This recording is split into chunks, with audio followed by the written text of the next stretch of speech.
गुरुचन्द्राय राधिकायै तदालये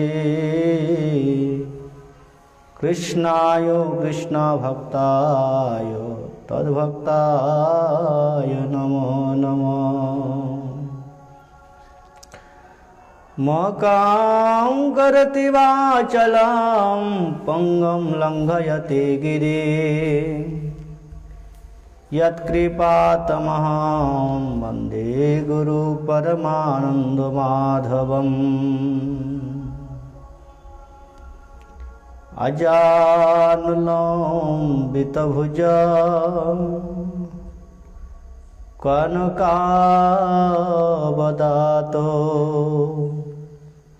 संकीर्तनैकपितरो कमलायुताक्षो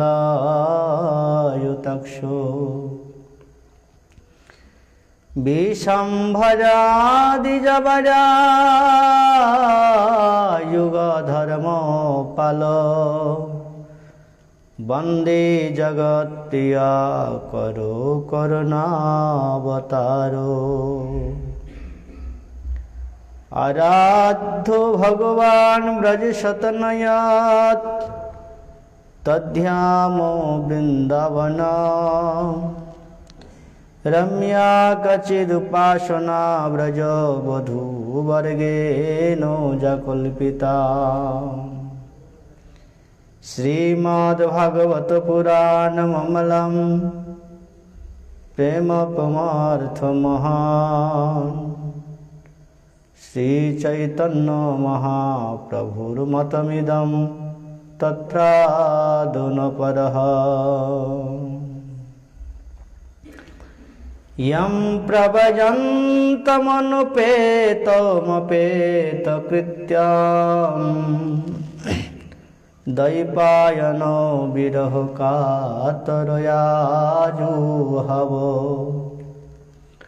पुत्रेति तन्मयतया तरवोऽभिनेदोस्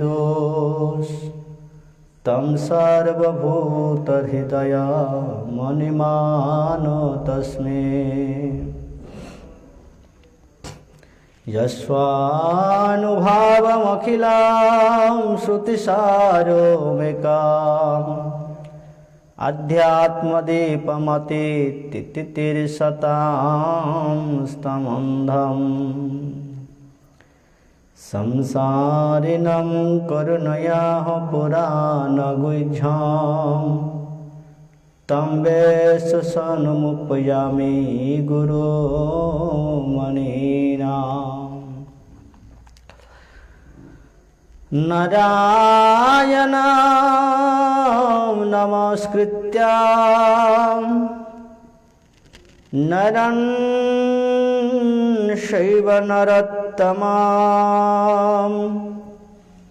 देवीं सरस्वतीं व्यासं ततो जयो मुदीरये।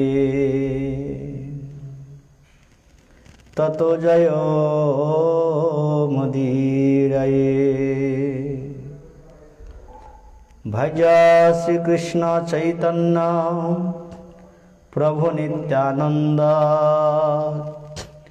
श्री अद्वैत गदाधर श्रीवासादि गौरभक्तवृंद। हरे कृष्णा कृष्णा कृष्णा हरे हरे हरे राम राम राम हरे हरे। हरे कृष्णा कृष्णा कृष्णा हरे हरे हरे राम राम राम हरे हरे। जय ग्रंथराज श्रीमद्भागवत महापुराण की जय। भुवन मंगल हरिनाम संकीर्तन की जय। शुकदेव गोस्वामी की जय। परीक्षित महाराज की নিতাই গৌর সীতানাথ প্রেমানন্দে হরি হরি বল। নিতাই গৌর সীতানাথ প্রেমানন্দে হরি হরি বল। ঠিক আছে।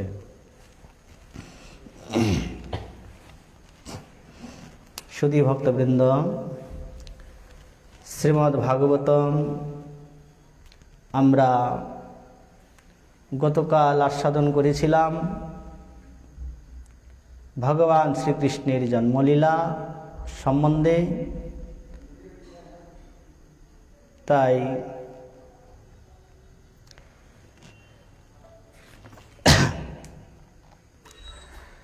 আজকে আমরা পরবর্তী অংশ আলোচনা করব।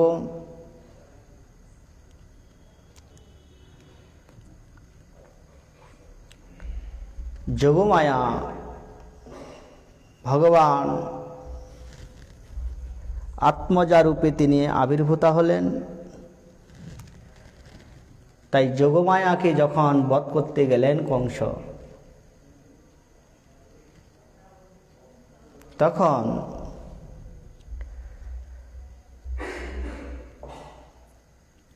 দেবকী বলেছিলেন যে দেখো, অষ্টম গর্ভের পুত্রের দ্বারাই তোমার মৃত্যু হবে। কিন্তু অষ্টম গর্ভে কি হলো? পুত্র হলো না। কি হলো? পুত্রী হয়ে জন্মগ্রহণ করলেন যোগমায়া। তো আজ দেবকী দেবী তিনি অনেক কাকুতি মিনতি করছে, দেখো ইতিপূর্বে তুমি তোমার 6টি ভাইকে, তুমি 6টি ভাগনাকে তুমি বধ করেছিলে, 6টি পুত্রকে তুমি বধ করেছ। কিন্তু দৈববাণী অনুযায়ী অষ্টম গর্ভের পুত্রের দ্বারাই তোমার মৃত্যু হবে। কিন্তু অষ্টম গর্ভে তো পুত্র হলো না, অষ্টম গর্ভে কি হলো না, পুত্রী হয়ে জন্মগ্রহণ করেছেন। তাহলে দৈববাণী অনুযায়ী তোমার কোনো পুত্রীর দ্বারা তোমার কোনো মৃত্যুর কথা বলা হয়নি। তাহলে এই যে মেয়েটি দৈববাণী অনুসারে তোমার অষ্টম গর্ভের পুত্র হওয়ার কথা, কিন্তু এই সন্তান কন্যা, অতএব এই কন্যাকে তুমি হত্যা আর করিও না। দেবকী বলছেন এই সন্তানকে তুমি হত্যা করো না। কিন্তু পাপমতি কংস ভগিনীর কথায় কর্ণপাত না করে বলপূর্বক কন্যাটিকে কোল থেকে কেড়ে নিয়ে পাষাণের উপর নিক্ষেপ করতে গেলেন। কি করলেন?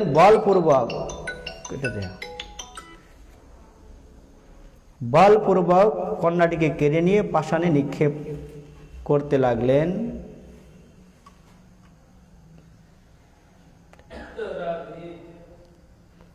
সেই কন্যা কংসের হাত থেকে ছুটে অষ্টভুজা মূর্তিরূপে ধারণ করে আকাশে গমন করলেন। আমরা সকলেই জানি। তাই যোগমায়া বলছেন কংসকে, কে মায়া হতয়া মন্দ জাত খলো তবন্তকৃত यत्र चको वा पूर्वशत्रुर्मा हिंसी कृपणान् বৃথা। বলছেন কি মায়া হত্যা মন্দ জাত খলু তবান্তকৃত। বলছেন কি মায়া হত্যা মন্দ, বলছে আমাকে হত্যা করে তোমার কি লাভ? যোগমায়া বলছেন তোমার প্রাণহন্তা অন্য কোথাও জন্মগ্রহণ করেছে। যোগমায়া দেবী তিনি অষ্টভুজা মূর্তি রূপ ধারণ করে তিনি আকাশে থেকে বলছেন কংসকে যে আমাকে হত্যা করে তোমার কোনো লাভ নেই, তোমার প্রাণহন্তা অন্য কোথাও জন্মগ্রহণ করেছে। আর তুমি যে সমস্ত নিষ্পাপ শিশুদেরকে হত্যা করেছ, বলছেন এ শুধু বৃথা তুমি হত্যা করেছে এদেরকে। এই কথা বলেই সেই দেবী অন্তর্হিতা হলেন। মানে যোগমায়া তিনি আত্মগোপন করলেন। তারপর কংস চিন্তা করছেন যে দেবতারাও মিথ্যা কথা বলে, এতদিন জানতাম যে অসুররা মানুষ মিথ্যা কথা বলে, কিন্তু এখন দেখছি দৈববাণীতেও মিথ্যা কথা বলা হয়েছে। কিন্তু অষ্টম গর্ভের সন্তান ভগবান কৃষ্ণ তিনি তো জন্মগ্রহণ করেছিলেন। তো অষ্টম গর্ভের সন্তান ভগবান কৃষ্ণ তিনি জন্মগ্রহণ করেছিলেন, কিন্তু সেটা তো কংস বুঝতে পারেননি। যোগমায়ার দ্বারা আগেই তাকে সেখান থেকে স্থানান্তরিত করা হয়েছিল। তাই এবার বসুদেব এবং দেবকীকে কারাগার থেকে মুক্ত করে দিলেন। এবার ওই যে বলেছেন যোগমায়া যে তোমার প্রাণহন্তা অন্য কোথাও জন্মগ্রহণ করেছে, তাই কংস কি করতে লাগলেন, তিনি এই ব্রজের মধ্যে যত রকমের যত ছোট বাচ্চারা যত শিশুরা জন্মগ্রহণ করতে লাগলেন, প্রত্যেককেই এবার খুঁজে খুঁজে বের করে তাদেরকে প্রাণ নাশ করবার জন্য এবার মন্ত্রণা করলেন। সমস্ত মন্ত্রীগণকে ডেকে যত তার রাক্ষস যত তার অসুরগণ ছিলেন তার অধীনত্বে সকলকেই প্রেরণ করতে লাগলেন বিভিন্ন জায়গায়। কিন্তু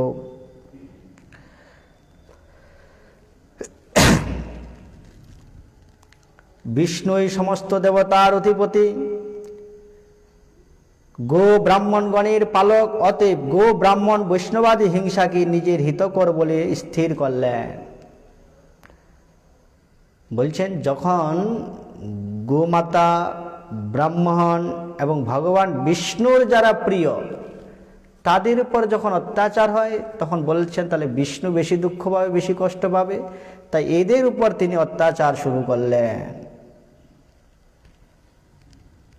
কিন্তু যখন বৈষ্ণবের উপর, দেবতাদের উপর ইত্যাদির উপর যখন অত্যাচার হয়, ভাগবত কি বললেন না, আয়ু শ্রিয় যশো ধর্ম লোকানা শিষ এবচ হন্তি শ্রেয়াংশি সর্বাণি পুংসো মহৎ অতিক্রমঃ। মহতের চরণে শ্রেষ্ঠ ব্যক্তিগণের কাছে অপরাধ করলে আয়ু নষ্ট হয়ে যায়, শ্রিয় সৌন্দর্য নষ্ট হয়ে যায়, যশ ধর্ম সমস্ত কিছু নষ্ট হয়ে যায় তার। আয়ু শ্রিয়াম যশো ধর্মম লোকানাশিষ এবচ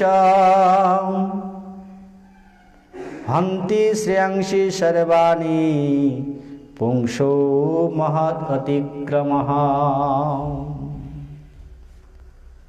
যত ধরনের সদ্গুণ থাকে সমস্ত সদ্গুণ নষ্ট হয়ে যায়। তাই আজ ওইদিকে নন্দালয়ে ভগবান শ্রীকৃষ্ণ জন্মগ্রহণ করেছেন, তাই আজ গোকুলে খুব আনন্দের উৎসব চলছেন। নন্দাত্মজম উৎপরে জাতাল্লাদো মহামনঃ আহুয় বিপ্রাণ বেদ জ্ঞানম স্নাতম শুচিরলঙ্কৃতম। হে পরীক্ষিত, নন্দ মহারাজ স্বভাবতই তিনি উদার ছিলেন এবং মহাপ্রাণ পুত্র জন্মানোর তার হৃদয়ে আনন্দে পরিপূর্ণ হয়ে গেল। কৃষ্ণ জন্মগ্রহণ করেছেন, তাই আর তার প্রাণ অত্যন্ত উদার হয়ে গেল। তিনি মঙ্গল স্নানের দ্বারা পবিত্র রমণীয় বস্ত্র অলঙ্কার আদিতে সজ্জিত হয়ে বেদজ্ঞ ব্রাহ্মণগণকে আমন্ত্রণ করে তাদের দ্বারা স্তুতি বাচন করে স্বস্তি বাচন করে পুত্রের জাতকর্ম এবং দেবতা ও পিতৃগণের যথাবিধি পূজা করলেন। সুবর্ণ রূপ নির্মিত অলঙ্কারে সজ্জিত বহু সংখ্যক গাভী ব্রাহ্মণগণকে দান করলেন। এইভাবে নন্দ মহারাজ তিনি কৃষ্ণের জন্মোৎসব তিনি পালন করছেন। কেননা কালেন স্নান শৌচভ্যাম সংস্কারস্তপসে জয়া শুদ্ধন্তি দানৈ সন্তুষ্টম দ্রব্যানাত্মা আত্মবিদ্যয়া। বলছেন কালের দ্বারা ভূমি শুদ্ধ হয়, স্নানের দ্বারা দেহ শুদ্ধ হয়,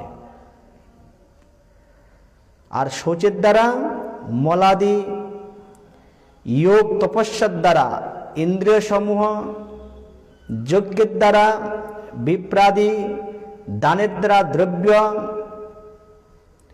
মানে এক একটা জিনিসকে শোধন করতে গেলে এইভাবে শোধন করতে হবে।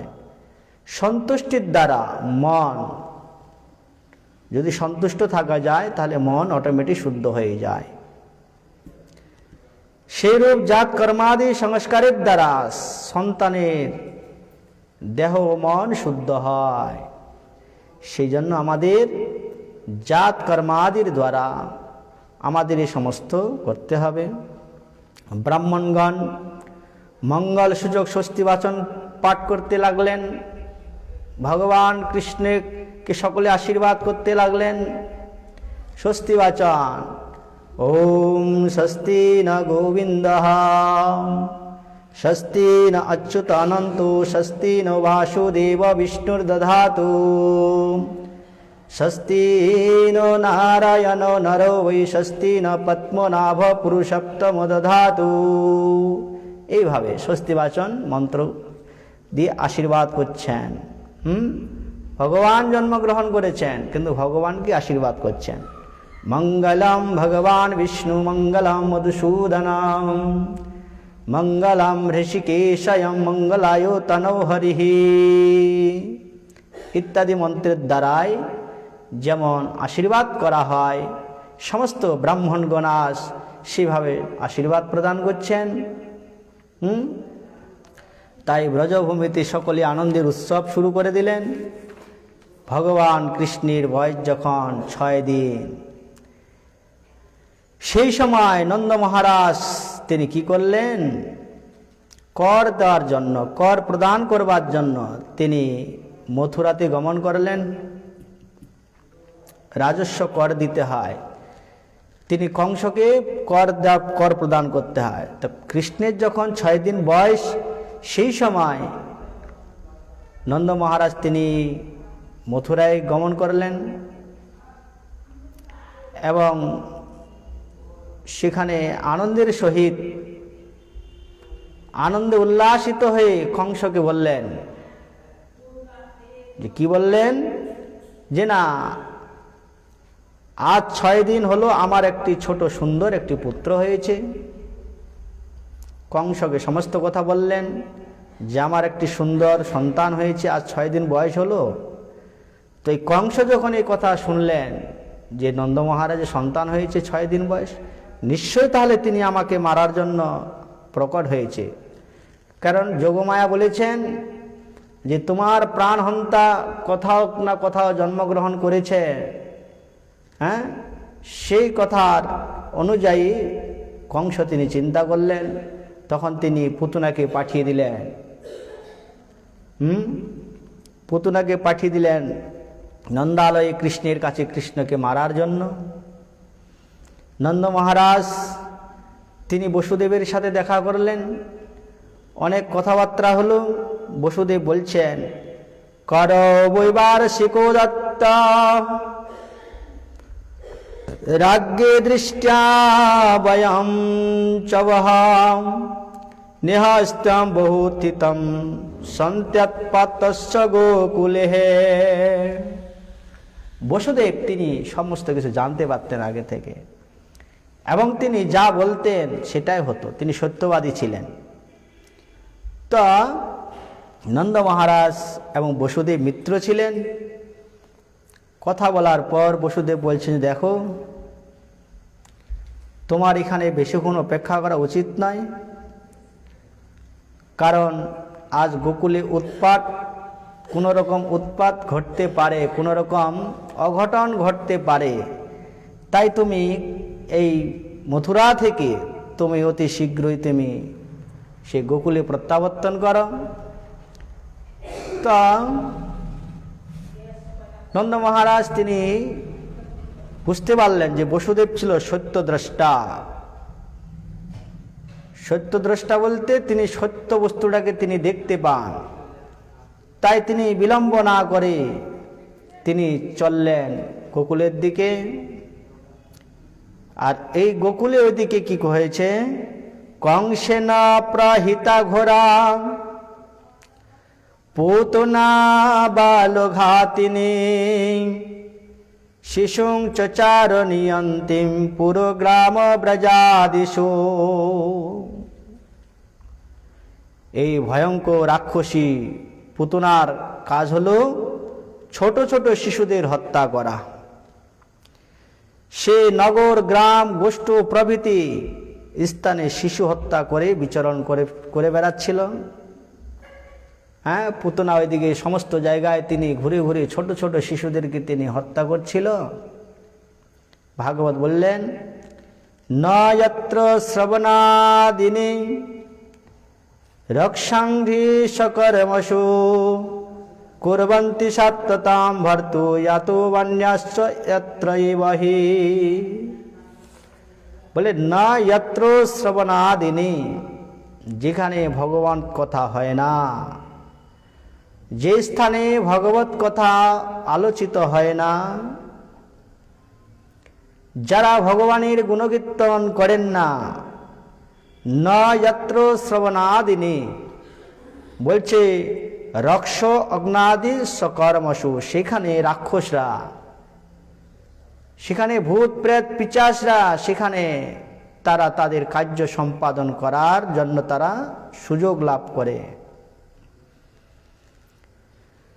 হ্যাঁ, প্রভৃতি শ্রবণ কীর্তন বা স্মরণাদি যে স্থানে হয় না, কেবলমাত্র সেখানে রাক্ষস পিশাচাদি তাদের স্বভাব সিদ্ধ দুষ্কর্ম করতে সমর্থ হয়। তাই আজ পুতনা চলেছেন, আকাশ মার্গে তিনি গিয়েছেন। সাক্ষেচর যে কোদপেত্যম পুতনানন্দ গোকুলাম योषिता मायात्मानं प्राविशत कामचारिणी। সুন্দর বেশভূষা ধারণ করে তিনি গিয়েছেন কৃষ্ণের কাছে। এমন সুন্দর রূপ ধারণ করে তিনি গোকুলে প্রবেশ করলেন। মস্তকের বেনিতে মল্লিকা ফুল, পরনে সুন্দর পাটের বসন, কর্ণে কুণ্ডল, যুগলে দীপ্তি, তার মুখমণ্ডল সুশোভিত। মনোহর হাস্যকারে সেই রাক্ষসী ব্রজবাসীগণের মন হরণ করে নিল। তাকে দেখে ব্রজবাসীগণ মনে করলেন বৈকুণ্ঠের কোনো লক্ষ্মী দেবী নন্দ মহারাজের ছেলেকে দর্শন করার জন্য সশরীরে আগমন করেছেন। অন্তর্যামী ভগবান সেই বালঘাতিনী পুতনাকে আসতে দেখে চোখ দুটি বন্ধ করলেন। যখন পুতনা গিয়েছিলেন তখন চোখ দুটো বন্ধ করেন, যেন অপরিচিতাকে দেখে ভয়ে ভীত হয়েছেন। বাচ্চা শিশুরা যেমন কোনো অপরিচিতি কাউকে দেখলে তারা ভয় পায়, ঠিক সেইভাবে ভগবান কৃষ্ণ তিনি কি করলেন, পুতনাকে দেখে চোখ দুটি বন্ধ করে দিলেন। কেন বন্ধ করলেন না, ভগবান যদি কাউকে দর্শন করেন তাহলে তার স্বরূপটা প্রকাশ হয়ে যাবে। তার যে আসল স্বরূপ হচ্ছে তিনি তো রাক্ষসী, তিনি তো আসলে সুন্দরী কেউ নন। পুত না, পুত মানে পবিত্র, না মানে নয়, যার মধ্যে কোনো পবিত্রতা নেই তাহাকে বলা হয় পুতনা। তিনি তো পাপিনী রাক্ষসী। তাহলে ভগবান যদি তার দিকে একবার চোখ তাকিয়ে দেখে তাহলে কি হবে, তার আসল স্বরূপটা প্রকাশ হয়ে যাবে, তার যে রাক্ষসী শরীরটা। তাই ভগবান তিনি চোখ দুটি বন্ধ করে ফেললেন। চোখ দুটি বন্ধ করে বিভূধস্য তাম বালো কামরিকাগ্রহম চরাচরাত্মহংসম নির্মিলিত ক্ষণম অনন্তমারোপয়দঙ্কমনন্তকাম যথোরোগম সুপ্তম বুদ্ধিরজ্জুধি। বলছেন যারা নির্বোধ হয়, অজ্ঞানী ব্যক্তি, কোনো নিদ্রিত সর্পকে, সাপ ঘুমিয়ে আছে, তো সেই সাপটাকে যদি কোনো দড়ি মনে করে যদি কেউ তুলে, তাহলে তার অবস্থাটা কি হবে? কোনো নির্বোধ ব্যক্তি, কোনো সাপ শুয়ে আছে, একদম চুপচাপ করে শুয়ে আছে, তো সেই সাপে যদি হাত দেয়, সেই সাপটাকে যদি তুলে, তাহলে সাপটা কি করবে? তাকে ছবল মারবে। তাই ঠিক কি করলেন পুতনা, ঠিক সেভাবে তেমনভাবে মৃত্যু স্বরূপ শ্রীকৃষ্ণকে সামান্য বালক জ্ঞানে কলে তুলে নিলেন। পুতনা মনে করলেন কৃষ্ণ সামান্য বালক। মূর্খ ব্যক্তি যেমন নিদ্রিত সর্পকে দড়ির মতো কলে তুলে নিয়ে তার প্রাণ যেমন নাশ হয়ে যায়, ঠিক তেমনি পুতনা কৃষ্ণকে একটি সামান্য বালক মনে করলেন। বালক মনে করে কৃষ্ণকে কলে তুলে নিলেন। তখন রাক্ষসীর হৃদয় কঠোর হলেও তার বাইরের ব্যবহার ছিল অত্যন্ত কোমল।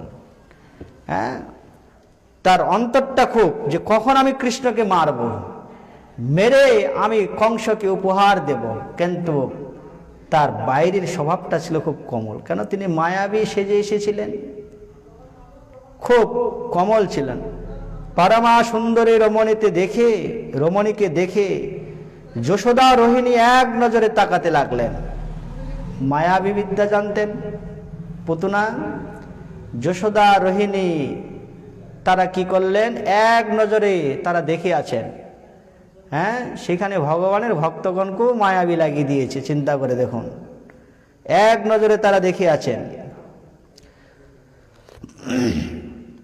তার কোনো কাজে বাধা দিতে পারলেন না, এত সুন্দর, কোনো কাজে বাধা দিতে পারলেন না। পুতনার স্তন দুটি ছিল অতি ভয়ঙ্কর বিষলিপ্ত। বালককে কোলে নিয়েই প্রাণনাশক স্তন তার মুখে দিল। তিনি স্তনে বিষ মেখে তিনি কৃষ্ণের মুখে তিনি দিল। বালকরূপী ভগবান পুতনার প্রাণটিকে আকর্ষণ করার জন্য তার স্তন যুগল দুই হাত দিয়ে কোমলভাবে পেষণ করে পান করতে লাগলেন। যে পুতনা রাক্ষসী অসহ যন্ত্রণা অস্থির হয়ে উচ্চস্বরে চিৎকার করতে লাগলেন। ভগবান কৃষ্ণ তিনি তখনও চোখ খুলেননি। তিনি নিদ্রিত অবস্থায় তিনি ওই পুতনার স্তন পান করতে লাগলেন, এমনভাবে টানতে লাগলেন, এমনভাবে পেষণ করতে লাগলেন। পুতনা চিৎকার করে বলতে লাগলেন, মুঞ্চলামিতি প্রভাসিনী নিষ্পীড্যমানাখিলা জীবমর্মণি বিবৃত নেত্রে চরণ ভুজৌ মোহর প্রসন্ন গাত্রাক্ষিপতিরুদহ। সা মুঞ্চলমিতি প্রভাসিনী। মুঞ্চ মানে ছাড়ো ছাড়ো। বলছেন আর না। তখন তার চোখ দুটি বিস্ফোরিত, আসল স্বরূপটা তার প্রকাশ পেতে লাগলো। সর্বাঙ্গে ঘর্ম, সমস্ত শরীর দিয়ে ঘাম পড়তে লাগলো। ভগবান কৃষ্ণ তিনি এমনভাবে তাকে নিষ্পীড়ন করতে লাগলেন। তার স্তন দুটি হস্তপদ ছুটতে ছুটতে আর্তনাদ করে কাঁদতে লাগলেন। তার প্রচণ্ড চিৎকারে পৃথিবী কম্পিত হলে সেই শব্দে ব্রজবাসীগণ ভূমিতলে পতিত হলো। কত বড় শরীর ছিল! তার প্রচণ্ড চিৎকারে পৃথিবী পর্যন্ত কম্পিত হচ্ছিল, এত বড় শরীর ছিল।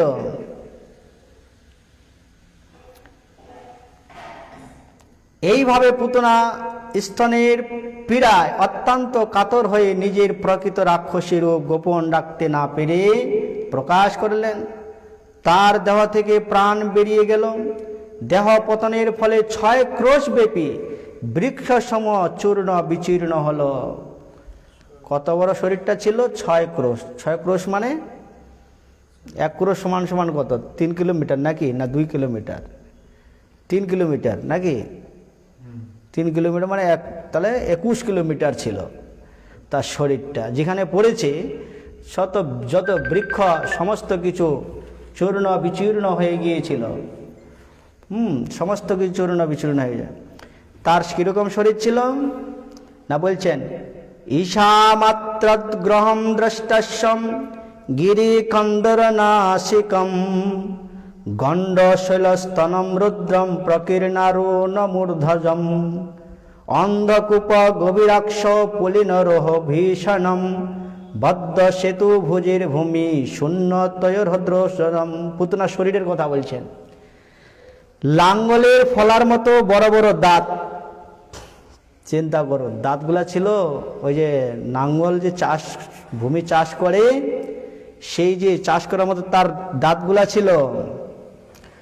পর্বতের গুহার মতো নাসারন্ধ্র, নাকের যে ছিদ্র দুটি আছে, আমাদের যে যেমন ছিদ্র আমরা শ্বাস প্রশ্বাস গ্রহণ করি, এই শ্বাস এটা ছিল কীরকম বলছেন, পাহাড়ের সেই পর্বতের গুহার মতো। স্তন যুগল ছোট পর্বতের আকৃতি, তার দুইটি স্তন ছিল একটা পাহাড়ের মতো পর্বতের আকৃতি। পিঙ্গল বর্ণ কেশ রাশি, সেই তামাটির মতো কেশ রাশি। কঠোর প্রবিষ্ট তার চোখ দুইটি, গভীর অন্ধকূপ, অন্ধকূপের মতো ছিল তার চোখ দুইটি। জঘন দেশ উঁচু নদীর তটের সদৃশ, এই যে জানু দেশটি। আর উদরটি জলশূন্য হ্রদের মতো। উদরটা পেটটা ছিল কিরকম না, জলশূন্য পুকুরের মতো, এত বড় শরীর।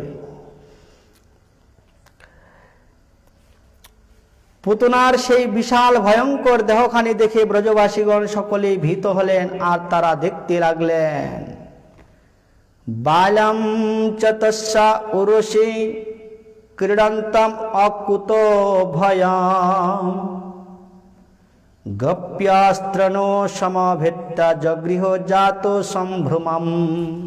বলছেন সেই কৃষ্ণ তিনি কি করছেন, বালম চ তস্যা উরুষি, ভগবান কৃষ্ণ তার উপরে, পুতনার উরুর উপরে তিনি নির্ভয়ে সেখানে তিনি খেলা করছেন। ব্রজবাসীগণ তাড়াতাড়ি গিয়ে কৃষ্ণকে সেখান থেকে নামিয়ে নিয়ে আসলেন। নামিয়ে নিয়ে এসে কি করলেন, কৃষ্ণকে বিভিন্নভাবে গোমূত্রে স্নাপয়িত্বা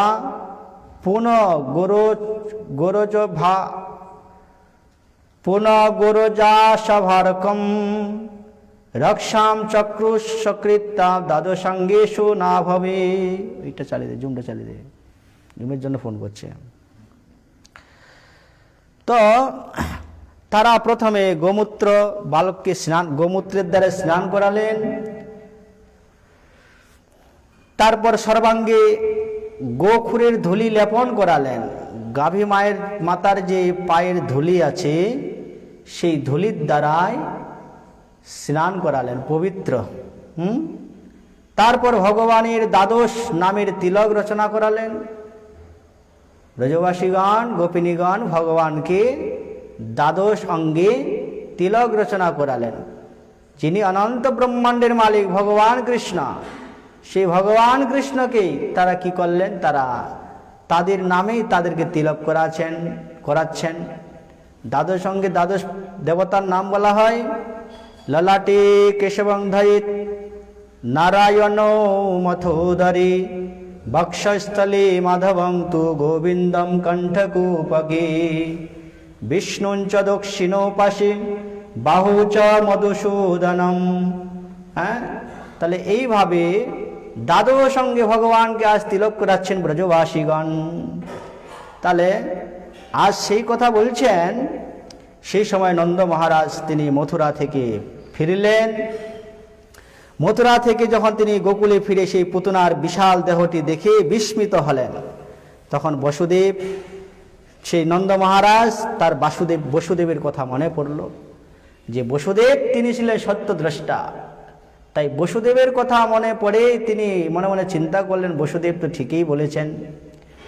তারপর অনন্তর গোকুলে যারা শবদাহ করেন তাদের ডেকে এনে দাহ কার্য সম্পূর্ণ করলেন। ভগবান শ্রীকৃষ্ণ পুতনার স্তন পান করায় তাকে কি করলেন, ধাত্রী গোত্রী প্রদান করলেন। ধাত্রীগতি, মানে মাতা যে স্থানে থাকেন তাকে সেই স্থানে প্রেরণ করলেন ভগবান কৃষ্ণ। তাহলে দেখুন, পুতনা তিনি কৃষ্ণকে মারবার জন্য তিনি গিয়েছিলেন। ভগবান কৃষ্ণ তাকে মেরে কি করলেন না, তাকে ধাত্রীগতি, মাতৃস্থান তাকে প্রদান করলেন। তো সে কথা বলছেন, কিম পুনঃ শ্রদ্ধয়া ভক্ত্যা কৃষ্ণায় পরমাত্মনে যৎসন প্রিয়তম কিম ন রক্তস্তৎমাতরৌ যথা। বলছেন, তাহলে যারা জননীর মতো স্নেহ এবং অনুরাগ নিয়ে ভক্তির সহিত প্রিয় বস্তু কিংবা ভগবানকে যে বস্তু গ্রহণে সন্তুষ্ট হন, তাদের সম্পর্কে আর কি বলার আছে। পুতনা তিনি স্তনে বিষ মেখে ভগবানকে মারতে গিয়ে প্রদান করেছিলেন, স্তন পান করিয়েছিলেন। তাহলে কেউ যদি এরকম ভগবানকে সন্তুষ্ট বিধানে জননীর মতো অনুরক্ত হয়ে স্নেহ ভরে ভগবানের প্রিয় বস্তু যদি কেউ ভগবানকে দান করেন, ভগবানকে দেন, তাহলে তার সম্পর্কে ভাগবত, তার সম্পর্কে বেদ বর্ণনা করে শেষ করতে পারেননি। তাই আজ ভগবান কৃষ্ণের যখন, হে রাজন, শ্রীকৃষ্ণের যখন মাত্র 11 দিন 11 দিনে সেদিন শকটের নিচে, শকটে মানে গরুর গাড়ি আছে না, গরুর গাড়িকে শকট বলা হয়, কমল শয্যায় শায়িত অবস্থায় স্তনপান করার জন্য ক্রন্দন করতে করতে পদ সঞ্চালন দ্বারা শকটে প্রবিষ্টিত শকটাসুরকে বধ করেছিলেন। শকটাসুরকে বধ করেছিলেন 11 দিনে ভগবান কৃষ্ণ। একদা অহম রুহম আরূঢ়ম লালয়ন্তি সুতম সতে গড়ে মানম শিশোর্বরম নসে গিরিকুটকম। কৃষ্ণের বয়স যখন 1 বৎসর, তখন একদিন স্তনপান করাতে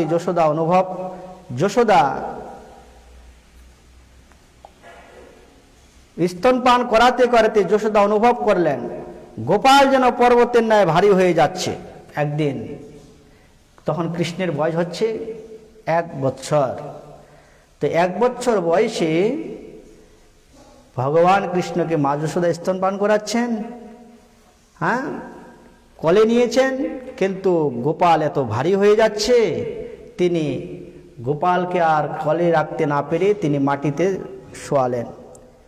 মাটিতে শোয়া মাত্রই তৃণাবত নামক এক অসুর ঘূর্ণিবায়ু রূপে সমস্ত গোকুলকে ধুলোরাশিতে অন্ধকার করে বালককে অপহরণ করে আকাশের উপরে নিয়ে চলে গেলেন।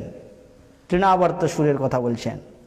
সেই তৃণাবর্ত সুর তিনি ঘূর্ণিঝড়ের রূপ ধারণ করে তিনি ভগবানকে, গোপালকে তিনি অপহরণ করবার জন্য তিনি এসেছিলেন। তিনি আকাশে উড়ে নিয়ে চলে গেলেন। ভগবান কৃষ্ণ কি করলেন, তার কণ্ঠদেশ হাত দ্বারা ধরেছেন। তিনি এমন ভারী হয়ে গেল কৃষ্ণ, তৃণাবর্ত সুর তিনিও আর রাখতে পারলেন না আকাশের মধ্যে। সেই তৃণাবর্ত সেই অসুরকে নিয়ে ভগবান কৃষ্ণ মাটিতে পতিত হলেন এবং তার কণ্ঠ রুদ্ধ করে দিয়ে, তার নিঃশ্বাস বন্ধ করে দিয়ে তাকে বধ করলেন। তো এইভাবে ভগবান কৃষ্ণ তিনি কি করলেন, ভগবান কৃষ্ণের আরেক নাম হচ্ছেন হতারি গতিদায়ক। তিনি যাদেরকে বধ করেছেন, যাদেরকে হত্যা করেছেন, তাদেরকে সকলকেই তিনি শ্রেষ্ঠ গতি প্রদান করেছেন, প্রত্যেককে শ্রেষ্ঠ গতি প্রদান করেছেন। তাই এইভাবে কৃষ্ণ যখন নামকরণের সময় এসে উপস্থিত হলো, যদুকুলের পুরোহিত হচ্ছেন গর্গাচার্য। কৃষ্ণের বংশের যে কুল, যদুকুলে এসেছিলেন, তো তাই যদুকুলের পুরোহিত হচ্ছেন গর্গাচার্য। তাই বসুদেবের দ্বারা নন্দ মহারাজকে গৃহে আগমন করলে নন্দ মহারাজ অতিশয় আনন্দিত হয়ে বলতে লাগলেন, গর্গাচার্য তিনি নন্দ মহারাজের গৃহে গিয়ে উপস্থিত হয়েছেন। উপস্থিত হতেই আজ নন্দ মহারাজ বলছেন গর্গাচার্যকে, মহাৎ বিচলম নৃণাম গৃহীণাম দীনচেতসাম নিঃশ্রেয়সায় ভগবান কল্পতিরন্যথা কচিৎ। তাকে দেখি বলছেন মহাৎ বিচলম নৃণাম গৃহীণাম দীনচেতসাম, বলছেন আপনার মতো মহৎ ব্যক্তিগণ আমাদের মতো গৃহমেদী এবং এরকম গৃহস্থগণকে উদ্ধার করবার জন্য নিঃশ্রেষায়, কোন রকম আপনাদের প্রয়োজন না, আমাদের প্রয়োজনের সাথে আমাদের জন্য নিঃশ্রেষায় ভগবান কল্পতে নন্যথা কচ্ছিৎ। তো এইভাবে যখন প্রার্থনা করছেন, কবিরাজ গোসাই বললেন যারা মহৎ ব্যক্তি হয় তারা অপরের কল্যাণ সাধনের জন্য তারা নগরে নগরে দ্বারে দ্বারে তারা বিচরণ করে। মহতের স্বভাবে তারিতে পামর, নিজ কার্য নাহি তবু জানতার ঘর। এই হলো মহৎ ব্যক্তিগণের কার্য। তাই গর্গাচার্য বলছেন কৃষ্ণকে দেখে, কি বলছেন, আয়াম হি রহিণী পুত্রা, বলরামকে কৃষ্ণকে দেখে রামায়ণ সুহৃদৌ গণহাই আখ্যাসতে রাম ইতি বলাধিক্যাম বলম বিদুঃ। বলছে জানো আয়ামি রহিণী পুত্র, বলছেন তোমার এই রোহিণীর পুত্র বলরামকে দেখে বলছেন সুতরাং রোহিণীয় নামে অভিহিত হবে। সুহৃদৌ গণয় আখ্যাত রাম ইতি বলাধিক্য বলম প্রিয়, বলছেন তিনি নিজের গুণের দ্বারা তিনি সকলকে আনন্দিত করবেন। তোমার এই ছেলে বলরামের কথা বলছেন, তাই তিনি সকলকে আনন্দ রমণ করবেন, সকলকে আনন্দিত দেবেন। তার আরেক নাম হবে রাম। বলাধিক্যাৎ বলম বিদুঃ, বলছেন অনেক শক্তি বলরামের, এত শক্তি বলাধিক্যম, অধিক বল, তার চেয়ে বলবান আর পৃথিবীতে জগতে কেউ হবে না। তাই বলছেন পণ্ডিতগণ তাকে বলম বিদুঃ, তাকে বলরাম বলে আখ্যায়িত করবেন। যদু নাম অপৃথক ভাবাৎ সংকর্ষণাম অশ্নুতে। আবার বলছেন শারীরিক বল প্রচন্ড হওয়ার জন্য এর অপর নাম হবে বল। এ সকলকে আকর্ষণ করে তাদের মিলন ঘটাবে, এই জন্য একে সংকর্ষণ বলা হবে। তিনি প্রত্যেককে একে অপরকে আকর্ষিত করে সকলের এই মিলন ঘটাতে পারেন, যিনি মিলন ঘটাবেন যিনি, তাহাকে বলেছেন সেই জন্য সংকর্ষণ। কিন্তু তোমার এই পুত্র, এই কৃষ্ণের কথা বলছেন, বলছে কৃষ্ণের কথা বলতে গিয়ে বলছেন যে দেখো আসন বর্ণাস্ত্রয়স্যং গৃহ্ণত অনুযোগাম তন। আসন, আসন শব্দটা হলো ছিল, পূর্বে ছিল। আসন আসিত, আসন মানে বহু বচনে বলেছেন, আসন আসিত এগুলো হলো ভূতকালের শব্দ, আর ভবিষ্যতি ভবিষ্যৎকালের শব্দ। তাই বলছেন আসন বর্ণস্ত্রয় ইয়াসু, তিনটি বর্ণ ইতিপূর্বে ছিল তোমার এই ছেলে। গৃহ্ণতনু যুগান্তনু, কিন্তু সে তিনটা বর্ণে কি ছিল না, শুক্ল রক্তস্তথা পীতম। শুক্ল শ্বেত বর্ণের কথা বলেছেন, বলছেন তোমার এই যে ছেলে কৃষ্ণের কথা বলছেন, তোমার এই ছেলে ইতিপূর্বে তিনি শুক্ল বর্ণ ছিলেন, রক্ত বর্ণ ছিলেন, পীত বর্ণ ছিলেন, কিন্তু ইদানিম কৃষ্ণতাম গতঃ, ইদানিম তিনি কৃষ্ণ বর্ণরূপে তিনি প্রকাশিত হয়েছে। তাহলে নন্দ মহারাজ বলছেন তোমার এই ছেলে পীতবর্ণ ছিল, গৌর অবতারের কথা বলেছেন। বলছেন বর্ণস্ত্রয়, তিনটি বর্ণ ইতি পূর্বে ছিল, শুক্ল বর্ণ, শ্বেত বর্ণ সত্য যুগে, রক্তবর্ণ তিনি রাম অবতারের কথা বলেছেন, আর পীতবর্ণ অর্থাৎ কলিযুগ পাবন অবতারী ভগবান গৌর সুন্দরীর কথাও ভাগবতে প্রমাণিত আছে। ধ্যেয়ম সদা পরিভবগ্নমভীষ্টদহম তীর্থস্পদা বিরিঞ্চিনতম শরণ্যম ভৃত্যার্তিহ প্রণতপালো ভবাব্দিপতাম বন্দে মহাপুরুষতে চরণারো বৃন্দাম। त्यক্त्वा सुदुस्तेजो सुरस्पित राज्य लक्ष्मी धर्मिष्ठ राज्य वचसा जगदोगारण्यम ইত্যাদি শ্লোকের দ্বারাই শ্রীমদ্ ভাগবতে মহাপ্রভুকে প্রমাণ করেছেন। বন্দে মহাপুরুষেতে চরণারো বৃন্দাম। কলিতে কোনো লীলা অবতার ভগবান করেননি, তাই বর্ণের দ্বারাই তার লক্ষণের দ্বারাই একমাত্র ভগবান প্রতিপাদিত হয়, ভগবান রূপে প্রমাণিত হয়। যেই কথা আমরা শ্রী চৈতন্য চরিতামৃত অবলম্বন করলে, অর্থাৎ সেখানে সার্বভৌম ভট্টাচার্য এবং তার ভগ্নীপতি ছিলেন গোপীনাথ আচার্য, সেখানে পুরীধামে আলোচনা করেছিলেন। যখন গোপীনাথ আচার্য, সেই গোপীনাথ আচার্য তিনি তার ভগ্নীপতি ছিলেন সার্বভৌম ভট্টাচার্য, সেখানে এই অবতার বিষয়ে সেখানে অনেক কথা সেখানে বলেছিলেন। সার্বভৌম ভট্টাচার্য তিনি প্রথমে বিশ্বাস করতে চাননি, তিনি গোপীনাথ আচার্য বলছেন চৈতন্য মহাপ্রভু তিনি স্বয়ং ভগবান, কিন্তু সার্বভৌম ভট্টাচার্য বলছেন না, কলিতে কোনো অবতারের কথাই বলা হয়নি, সত্যি কথা বলেছেন। কিন্তু কলিতে তো ভগবান তিনি লীলা অবতার করেন না, তার লক্ষণের দ্বারাই তটস্থ শক্তি স্বরূপ শক্তির দ্বারাই ভগবানের ভগবতত্ব প্রতিপাদিত হয়। সেখানে সার্বভৌম ভট্টাচার্য পরে বলেছিলেন যে দেখো, কলিযুগে লীলাবতার করেন না, কিন্তু কলিযুগে তার স্বরূপ লক্ষণের দ্বারায় তটস্থ লক্ষণের দ্বারায় একমাত্র ভগবানের ভগবতত্ব সেটা প্রমাণিত হয় সেখানে। আর এটা জানা যায় কি করে না, ভগবত কৃপার দ্বারাই একমাত্র ভগবানকে জানা যায়। সেখানে গোপীনাথ আচার্য তিনি ভাগবতের শ্লোককে চয়ন করে তিনি বলেছিলেন, যে সেখানে বলেছিলেন, শ্লোকগুলো মনে আসছে না ঠিক, অতাপিতে দেব পদাম ভুজদায় প্রসাদ লেশানুগৃহীত বহে জানাতি তত্ত্বদ ভগবান মহিম ন চান্ন চিরম বিচ্ছিন্ন নপি।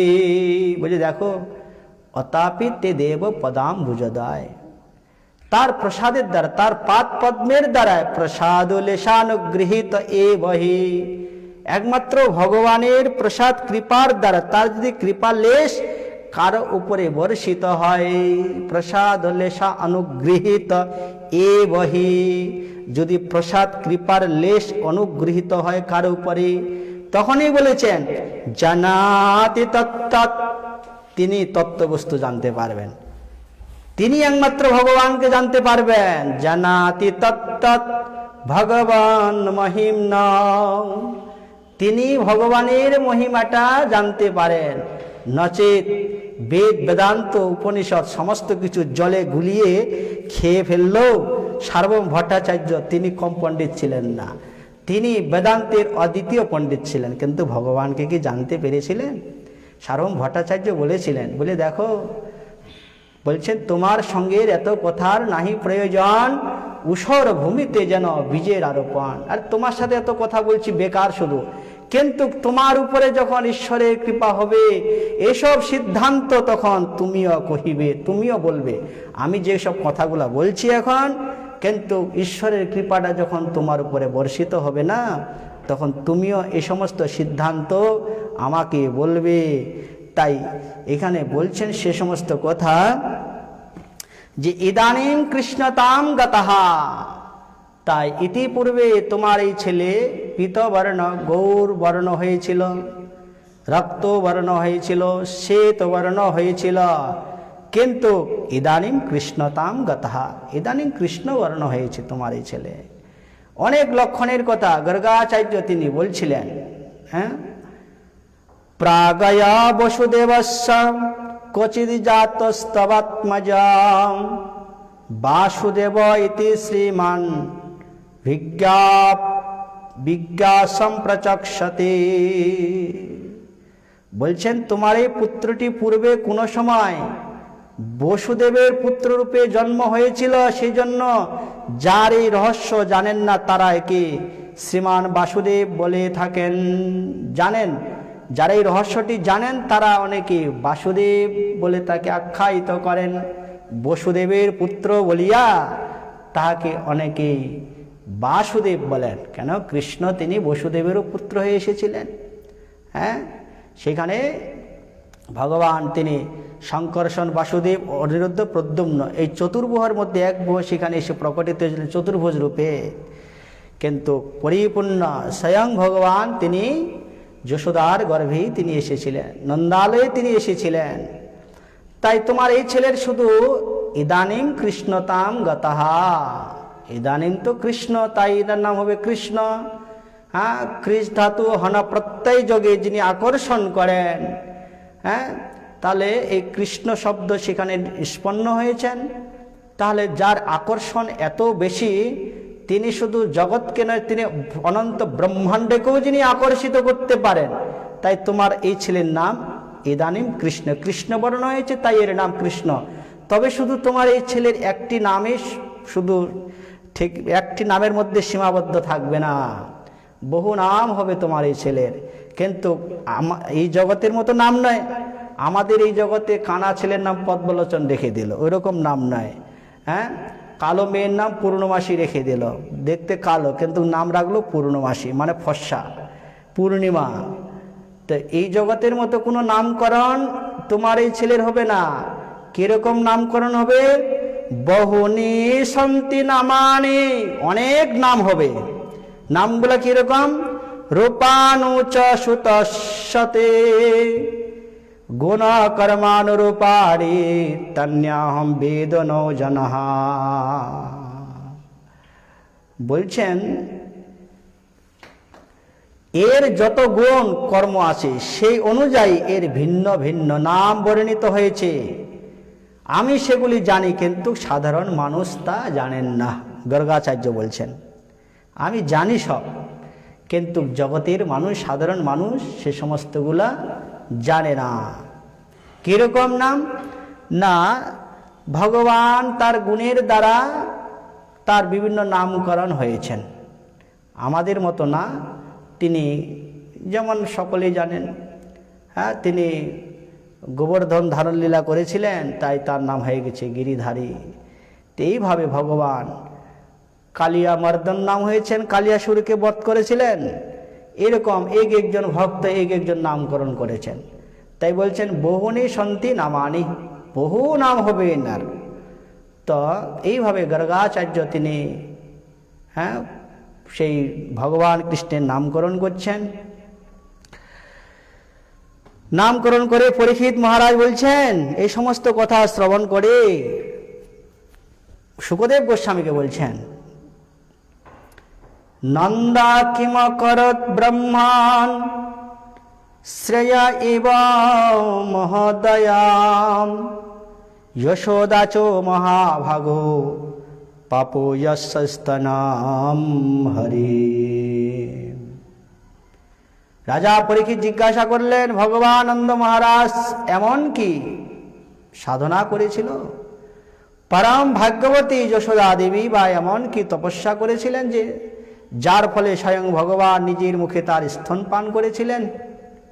পরীক্ষিত মহারাজ জিজ্ঞাসা করছেন, কারণ যিনি অনন্ত ব্রহ্মাণ্ডের মালিক, হ্যাঁ, যিনি পূর্ণানন্দময়, যাকে আর কারো কাছ থেকে আনন্দ পাওয়ার জন্য কোনো রকম দরকার হয় না, তাহলে এই মা যশোদা এমন কি পূর্ণ করেছিলেন যার স্তনপান করেছিলেন? আর এই নন্দবাবা এমন কি পূর্ণ করেছিলেন যে যাদের পুত্র হয়ে আজ ভগবান কৃষ্ণ পরম ব্রহ্ম তিনি এসেছেন। পরীক্ষিত এ কথা জিজ্ঞাসা করলে তাই সুখদেব গোস্বামী পরীক্ষিত মহারাজকে এই মা যশোদার এবং নন্দবাবার পূর্বজন্মের কথা তিনি বর্ণনা করতে লাগলেন। আমরা সকলেই জানি যে ধরা এবং দ্রোণ তারাই এই দাপর যুগে তারা নন্দ মহারাজ এবং যশোদা হয়ে তারা আবির্ভূতা হয়েছেন। কিন্তু টিকাকারগণ অন্য কথা বলছেন। সেটা ঠিক আছে, কিন্তু টিকাকারগণ বলছেন এই নন্দবাবা এবং মা যশোদা, নন্দবাবা মা যশোদার কথা বলতে গিয়ে বলছেন ভগবান কৃষ্ণ তার নিজের হৃদয় থেকে তাদেরকে প্রকাশিত করেছেন, না হলে এত বাৎসল্য রস তারা কখনো আস্বাদন করাতে পারেন না। কৃষ্ণকে এত বাৎসল্য রস ভগবান কৃষ্ণকে এভাবে তারা আনন্দ আস্বাদন করাতে পারতেন না। ভগবান কৃষ্ণ কখনো কখনো ঐশ্বর্য ভাব প্রকাশ করলেও সেটা নন্দবাবা মা যশোদা বিন্দু মাত্র সেই দিকে তারা এরকম ঐশ্বর্য জ্ঞানে তারা বিভোর হতেন না। পরক্ষণেই নন্দবাবা তিনি সেই কৃষ্ণকে বলতেন যে বাবা আমার পাদুকাগুলা নিয়ে আসো। তাহলে দেখো এইভাবে বলছেন ভগবান কৃষ্ণকে তারা বাৎসল্য রস আস্বাদন করিয়েছিলেন। তাই এরপরে দামবন্ধন লীলা শুরু হবে। দামবন্ধন লীলা আমরা সকলেই আলোচনা করেছি। তো আমাদের ক্রম অনুযায়ী দামবন্ধন লীলা শুরু হবে, আমার ক্রম অনুযায়ী পাঠের। তো আজকে এখানে 8টা বেজে গেছে, এখানেই সমাপ্ত করছি। বাঞ্ছা কল্পতরুভ্যশ্চ কৃপা সিন্ধু ভৈবচ পতিতানাং পাবনেভ্যো বৈষ্ণবেভ্যো